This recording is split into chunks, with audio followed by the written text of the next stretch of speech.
Halo, kula nuwun Mas. Monggo Kinara.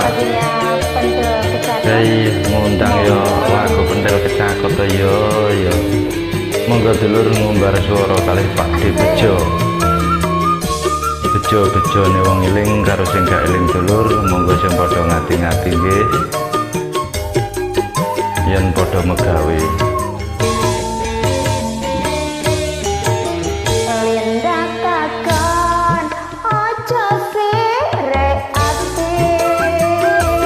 Takon nondo aku kang mangsuli apa ndeka tresno aku iki wani sumpah nduk yo wis tak kandhani iya takon maneng takon kok terus tak jawab nduk riko takon nopo waning rapi gaweanmu apa pentil kecakot gawean wis cetha jane apa to Mas penggawean kok pentil kecakot sih alah ya kuwi lho nduk masang boto nang pinggir rembong. Telah ku jawab bagaimana Dinda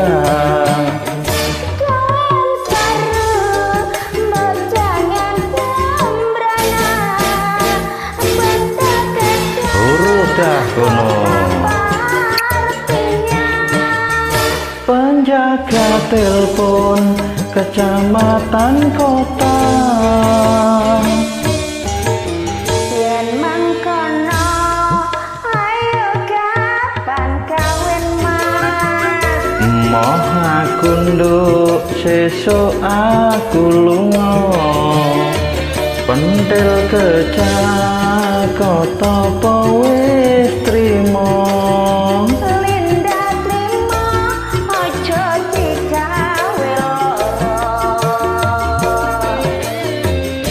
asik goyang dong Mas aja banter-banter lek goyang engko nek klopone ceblok iki piye to yo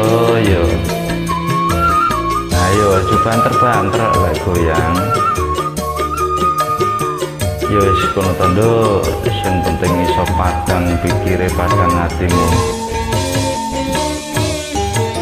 Linda takon ojo sirik ati takon nduk aku kang mangsuli apa ndeka tresno aku iki wani sumpah nduk ya wis tak kandhani Untuk Mas iya takon maneh alah takon kok terus ae ojo gelor tak jawab nduk riko takon nopo waning rapi gaweanmu apa pentil kecakot gawean wis cetha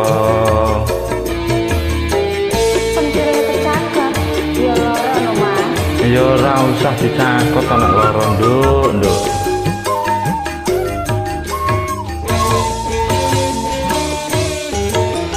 Aku jawab bagaimana kamu nduk kawan seru mbok jangan sembrana bentuk udah apa artinya penjaga telepon kecamatan kota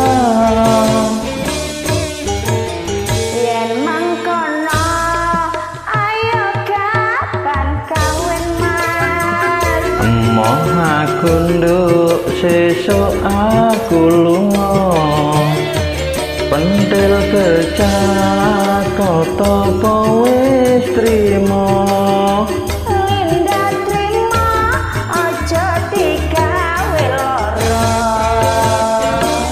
ora ora. Matur suwun Mas. Sami-sami.